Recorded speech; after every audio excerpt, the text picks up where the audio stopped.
What if everything you've been told about love is wrong? What if love is not a warm sanctuary from pain, not a mirror of your longing, not a fulfillment of desire, but something far more demanding, something that calls you to become who you truly are? Modern culture has clothed love in illusions, the fairy tale romance, the soulmate myth, the idea that someone else will complete you. These notions are soothing, yes, but they are also sedatives for the soul. They lull you into passivity, they encourage dependency, and they shield you from the deeper, more unsettling truth that true love is a path of transformation, not comfort. To Carl Jung, love was never merely a feeling. It was a sacred fire, an alchemical process through which the individual is purified, challenged, expanded. Where others saw love as possession, Jung saw it as individuation made visible. Where others craved union, Jung spoke of differentiation. Love, he taught, is not the merging of two halves into a whole. It is the coming together of two complete individuals who choose to walk side by side while remaining rooted in their own inner truth. And you, when you say you seek love, do you seek another person? Or do you seek yourself within the mirror of the other? Jung saw the psyche as a vast symbolic landscape. The lover you are drawn to, the passion that overtakes you, the wounds you endure in relationship. These are not random dramas. They are psychological events, rituals of awakening. They bring forth your shadow. They summon the anima and animus. They reveal the unmet parts of your own soul. You must ask, is your love a sanctuary or a disguise? Does it ask you to grow or only to remain familiar? Is it real or is it a projection? This sermon begins with that confrontation, the confrontation between what love is imagined to be and what love, in its deeper Jungian sense, truly becomes. It is not a rejection of romance, nor a denial of beauty. It is a beckoning toward authenticity. Because only through love that is seen clearly can the self be made whole. Love, as Jung taught, is not a destination. It is a process, a crucible, an invitation to integrate your contradictions and become more fully yourself in the sacred presence of another. And so, with open eyes and an awakened heart, let the journey begin. Shall we now turn to the first sign? Love is not possessive. There is a love that clings, and there is a love that frees. Most people mistake the former for the real thing. They say, I love you, but what they mean is, I need you. They wrap their affection in the language of devotion, but what lies beneath is fear. Fear of loss, of loneliness, of the unknown. And so they grasp tightly, believing that the tighter the grip, the stronger the bond. But love, true love, as understood through the symbolic lens of Carl Jung, is not a closed fist. It is an open hand. Jung perceived that what many call love is merely attachment, a projection of one's inner wounds and unmet needs onto another. Possessiveness arises not from abundance, but from lack. It does not say, I see you, but rather, I fear you'll leave. It is not rooted in presence, but in the anxiety of absence. You may have been told that jealousy proves how deeply someone cares, that the desire to keep another close, even through control or subtle manipulation, is an expression of devotion. But look deeper. Possessiveness does not nurture the soul. It suffocates it. And the soul, Jung taught, can only unfold in freedom. In his view, love that seeks to possess is not love at all. It is a symptom of the ego's terror in the face of impermanence. Real love demands courage, not the courage to hold on, but the courage to let be. You know this love when you feel it. It does not demand, it invites. It does not confine, it encourages. It speaks not in ultimatums, but in trust. And trust is not blind. It is born from inner wholeness. In Jungian terms, when two individuals are still identified with their unconscious projections, They seek to own the other, believing the relationship will resolve what is unresolved within. But this only leads to fusion, dependency, and stagnation. One becomes the jailer, the other the captive. Growth ceases, the self retreats.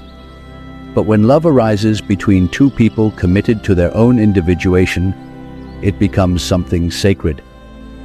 Each person becomes a witness to the other's becoming, not a barrier to it. In such a union, you are not asked to shrink. You are asked to expand. Consider a partner who celebrates your solitude, who encourages your creative risks, who understands that distance does not mean disconnection. That person is not afraid to lose you because they do not seek to own you. They understand that your wholeness is not a threat to the relationship. It is its very foundation. Carl Jung once wrote, "Where love reigns, there is no will to power. And where power predominates, love is lacking." Possessiveness is power masquerading as love, but real love has no use for domination. It seeks encounter, not conquest. And so you must ask, does your love bind, or does it bless? Does it imprison, or does it inspire? Are you holding on out of fear, or holding space out of faith? To love someone truly is to honor their freedom, even when that freedom challenges your own sense of security. It is to say, I walk beside you, but I do not walk in your place. I do not complete you, nor you me. We walk as whole beings, choosing each other freely again and again. This is not the love of fairy tales, but the love of the self, conscious, liberating, and transformative. It is not the easier path, but it is the real one. Shall we now walk onward into the shadow? The second sign awaits. You accept their shadow. To love only the light in someone is to love a half-truth. The world teaches you to look for perfection in a partner, someone kind, patient, confident, endlessly joyful. You are told that love means finding someone who makes you feel good, who never stumbles, who fits your image of who they should be. But love that only embraces the pleasing and the polished is not love. It is projection. Carl Jung understood that every individual carries within them a shadow, the hidden aspects of the personality that the conscious mind refuses to see. These are the qualities you were taught to suppress: your rage, envy, shame, fear, and even your unacknowledged talents. The shadow is not evil. It is repressed. It is not the enemy. It is a missing part of your wholeness. And just as you carry your own shadow, so too does the one you love. To truly love another is not to deny this darkness, but to embrace it with clear eyes and an open heart. The person before you is not only the sum of their virtues, they are also woven from contradictions. They will make mistakes. They will falter. They will reveal, in time, the parts of themselves that they once tried to hide, even from themselves. In this moment, love asks a question. Can you stay present, not only with their light, but with their wounds? Can you see the shadow, not to fix it, not to judge it, but to understand that it too is part of their soul's unfolding? Jung taught that love without shadow is illusion. When you fall in love, what you often fall for is not the person, but your idea of them, an unconscious projection of your own inner images. You project strength where you feel weak, warmth where you feel cold, certainty where you feel lost. This projection feels magical, but it is not yet love. The danger is that when the projection begins to fade, as it inevitably will, you may recoil. You may feel betrayed, disillusioned, disappointed. But the fault lies not in the person, but in the image you placed upon them. To love truly is to withdraw the projection, to strip away the fantasy, and to meet the actual person who stands before you. When this happens, the real work of love begins. It is in those moments when your partner is tired, afraid, insecure, or angry that you are called to practice a higher form of intimacy, not one of idealization, but of recognition. To say, I see your shadow, and I stay. Not out of duty but from compassion, not to rescue, but to witness. This does not mean tolerating abuse or harm. Jung's concept of the shadow is not a justification for mistreatment. Rather, it is a call to conscious relationship, one where both partners are invited to reveal their truth, even when it is imperfect, and to be held in love, not illusion. Consider two people who, in the midst of conflict, do not retreat into blame, but ask, "What wound is speaking here? What part of me is afraid?" Such honesty turns pain into insight. Such acceptance allows healing to occur, not in solitude, but in shared presence. And can you love without expecting perfection? Can you allow another to be real, messy, human, and still hold them in tenderness? Can you recognize that what disturbs you in them may be a reflection of something unowned in yourself? Carl Jung once wrote, "Everything that irritates us about others can lead us to an understanding of ourselves." Your partner's shadow, then, becomes not a barrier to love, but a mirror for your own unconscious. In this way, relationship becomes a crucible, not just for connection, but for transformation. To accept the shadow is not to excuse it. It is to integrate it. It is to understand that no one can be fully loved until they are fully seen, and that includes the parts they were told to hide. This is the second sign of true love, not the refusal to see fault, but the willingness to remain in presence with what is dark and to offer it the light of understanding. In this sacred acceptance, the soul breathes, the mask drops, and what remains is not illusion, but something holy, love, rooted in reality. True love does not ask you to remain the same. It does not shelter you from change, nor cradle you in stagnation. True love, Jungian love, is not merely a balm to soothe you, but a flame to transform you. Love, in its highest form, is a mirror. But it is not always a flattering one. It reflects not only your strengths, but your hesitations, your fears, your long unmet potential. And in doing so, it beckons you to evolve, to become more fully yourself, to risk becoming whole. Carl Jung taught that the central task of the psyche is individuation, the lifelong process by which a person becomes the self they were always meant to be.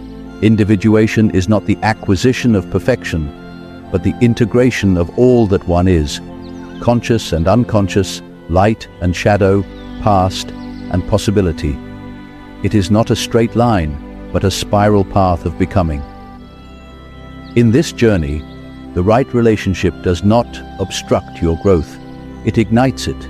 The one who loves you truly will not simply soothe your insecurities, they will gently expose them, not to harm, but to heal, not to challenge your worth, but to call forth your deeper truth. Imagine two partners. One feels a quiet longing to write, to create, to step beyond the bounds of predictability, but fear holds them back. The other does not dismiss this longing, nor demand immediate results. Instead, they listen, encourage, and make space for its unfolding. That is sacred partnership. That is love, as Jung understood it. Such a partner does not demand your growth to serve their ego. They do not weaponize your wounds. They do not belittle your ambition or fear your independence. Instead, they become a guardian of your becoming, standing beside you, not in possession, but in presence. You may feel uncomfortable in this kind of love, and that is not a sign of failure. It is a sign of truth, because the self does not grow in complacency. It grows in tension, in awakening, in the gentle friction of being seen as you are and being called toward what you might yet become. Jung saw that every relationship is a crucible, a container in which transformation may occur. Some choose to remain at the surface, to orbit one another in patterns of familiarity, but others, consciously or not, step into the fire. They face the truth of who they are. They are challenged, sometimes even shaken, but they emerge clearer, fuller, more alive. You might recognize this kind of love in the one who does not let you hide behind your old narratives, the one who sees through your defenses with compassion, not cruelty, the one who reminds you when you are afraid that you have within you a deeper strength. This love is not comfortable. It is revelatory. It asks again and again, what in you is still unlived? What in you has yet to awaken? What would you become if you stopped running from yourself? And when you find yourself in such a relationship, when the bond does not dull your edges but sharpens your essence, you are walking the path Jung called conscious love, a love where both souls are committed not merely to being together, but to becoming. This is not always easy. Growth brings conflict. The old must fall away. Illusions must be grieved. But when both individuals choose growth, choose truth, choose soul over safety, the relationship becomes more than a union. It becomes a temple. Carl Jung wrote, "The meeting of two personalities is like the contact of two chemical substances. If there is any reaction, both are transformed." So you must ask, does your love make you smaller, or does it make you braver? Does it preserve who you were, or awaken who you are becoming? Love that inspires growth is not always gentle, but it is always sacred. It is the third sign of true love, the quiet fire that burns away illusion and leaves behind the gold of authenticity. And now, let us move to the next sign. It's more than just passion. The first spark feels divine. You meet someone, and suddenly the world glows brighter. Their voice feels familiar, their presence intoxicating. You call it chemistry, destiny, a soul connection. And perhaps it is, but often it is something else. A meeting not of two whole people, but of two projections. Carl Jung observed that in the early stages of romantic attraction, what you fall in love with is rarely the other person as they truly are. Instead, you fall in love with a part of yourself that you have not yet owned, an unconscious image, a psychic ideal. Jung named these inner archetypal images the anima and the animus. The anima is the inner feminine within the psyche of a man. She is emotional, intuitive, mysterious, often appearing in dreams or in sudden longing. The animus is the inner masculine within the psyche of a woman. He is bold, rational, authoritative, a voice of inner conviction or defiance. These archetypes are inherited, collective, and profoundly symbolic. When you meet someone who resonates with your anima or animus, they awaken you, not only to desire, but to something deeper, the forgotten parts of your own soul. And so, you project.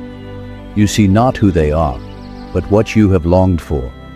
You crown them with attributes that live within you, but which you have not yet embraced. He becomes the fearless protector, she the ethereal muse. But these are images, not individuals. This is why passion, in its early form, is often so overwhelming. It is not grounded in the real. It is a psychic encounter, rich in symbolism, but unstable in substance. And when the projection fades, as it must, you are left with the real person, flawed, complex, human. This is the moment many call disappointment, but it is, in truth, an invitation. Will you now choose to see the other clearly? Will you move from infatuation to intimacy? Will you allow the fantasy to dissolve so that love can become real? Authentic love does not reject passion, but it does transform it. What begins in fire must be tempered by presence, patience, and the willingness to see, not the ideal, but the individual. Only then does love move from enchantment to endurance. This transition is painful. The beloved falls from the pedestal, the mirror cracks. And yet, in that cracking, something deeper is born. You begin to relate not as myth to myth, but as soul to soul. Consider the couples who survive this turning. They no longer need their partner to play a role. They see beyond projection and choose each other not because of who they once imagined, but because of who they now truly know. In this, love becomes liberating. The anima and animus are not discarded, they are integrated. The feelings they inspired are not lies. They were guides, leading you to something within yourself. But now, with projection withdrawn, you are free to meet the other, not as a fantasy, but as a fellow traveler. And this is the fourth sign of true love.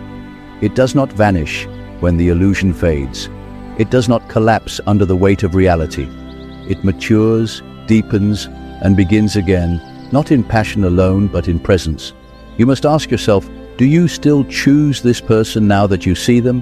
Do they still choose you now that you are revealed?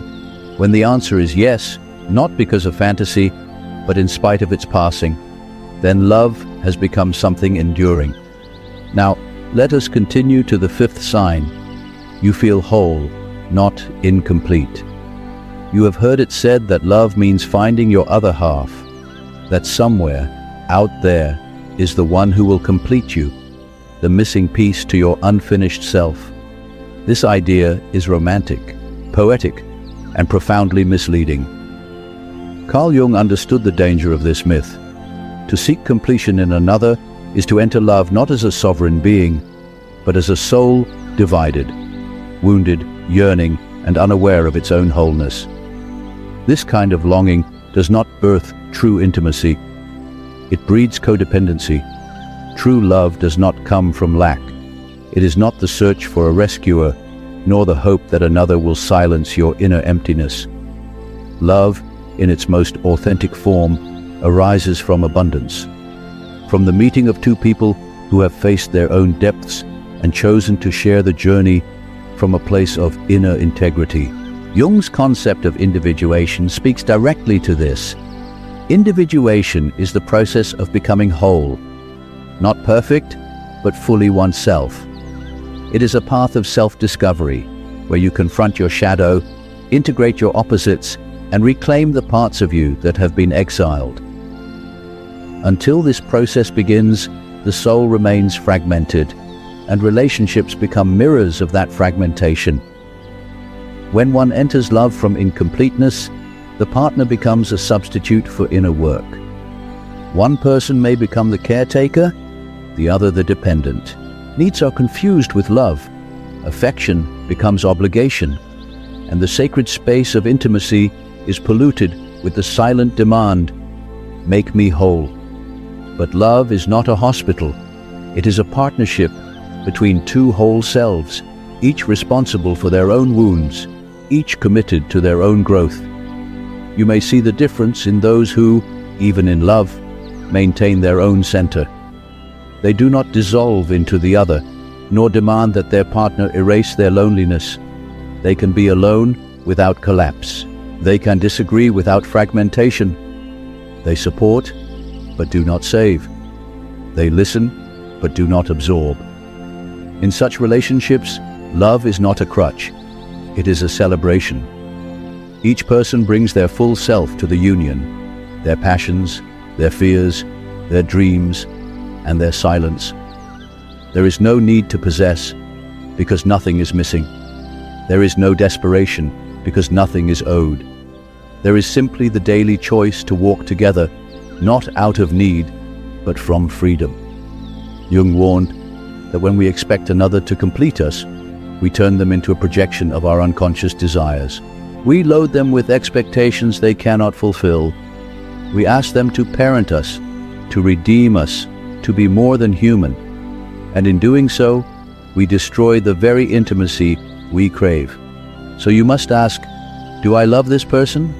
Or do I need them to fill what I have not yet filled within myself?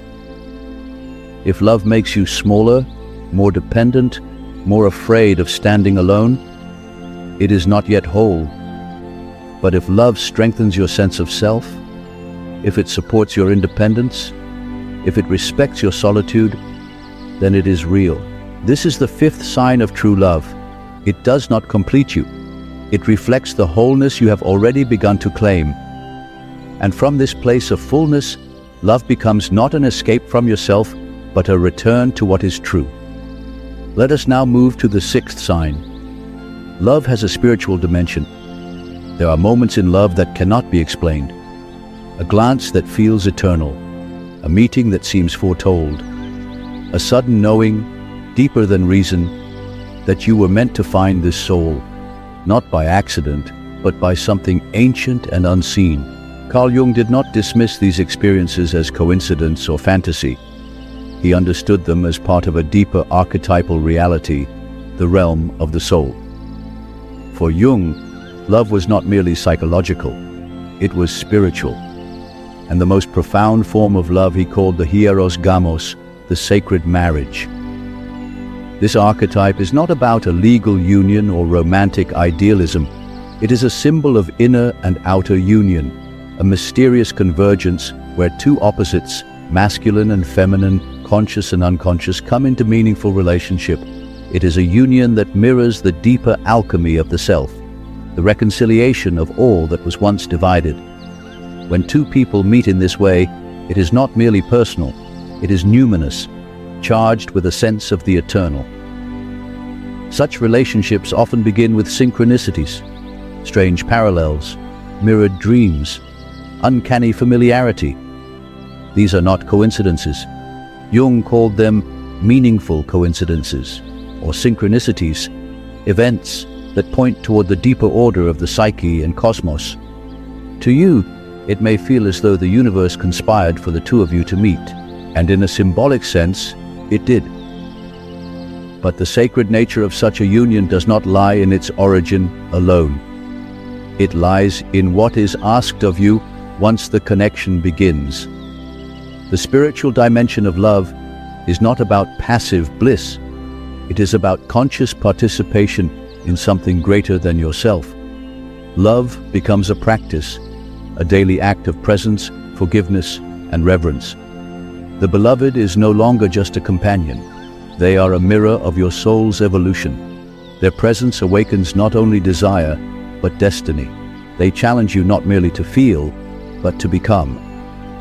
They provoke your shadow, your longing, your deepest symbols, and in doing so, they initiate you into yourself.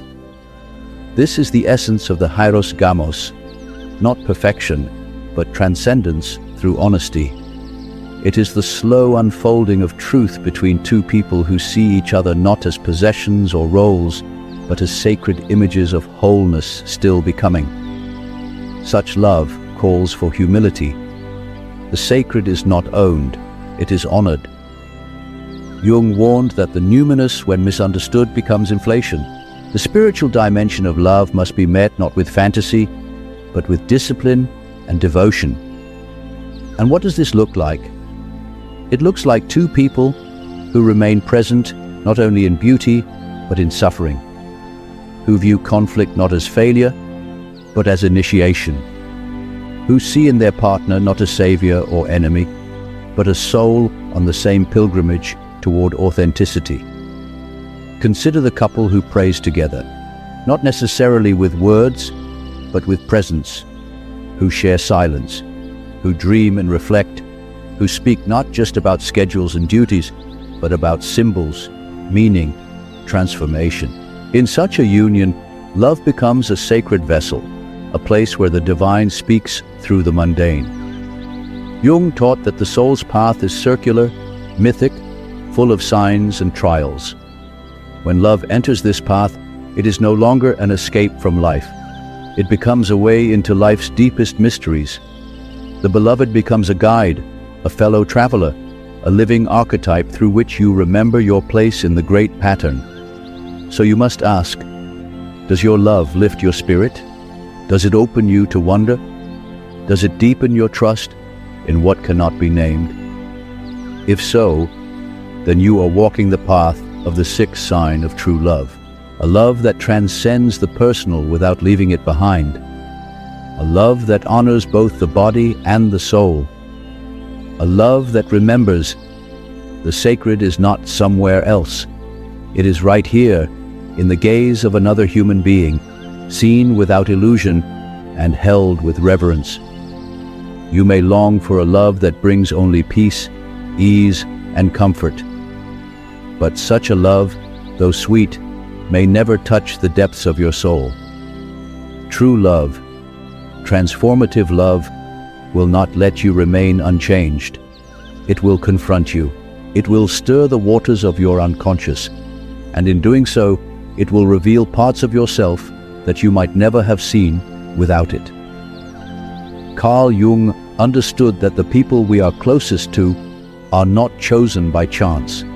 They are drawn to us, and we to them, because they carry the mirror of our unfinished work. A partner is not merely a companion, but a reflection. Through them, we glimpse the parts of ourselves that lie just beneath consciousness, our patterns, our wounds, our resistance to growth.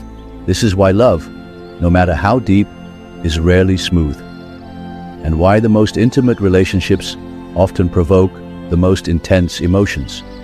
It is not because something is wrong. It is because something is trying to emerge. When your partner triggers you, when you feel jealousy, impatience, defensiveness, pause. Ask not, why are they doing this to me? But rather, what in me is being asked to awaken?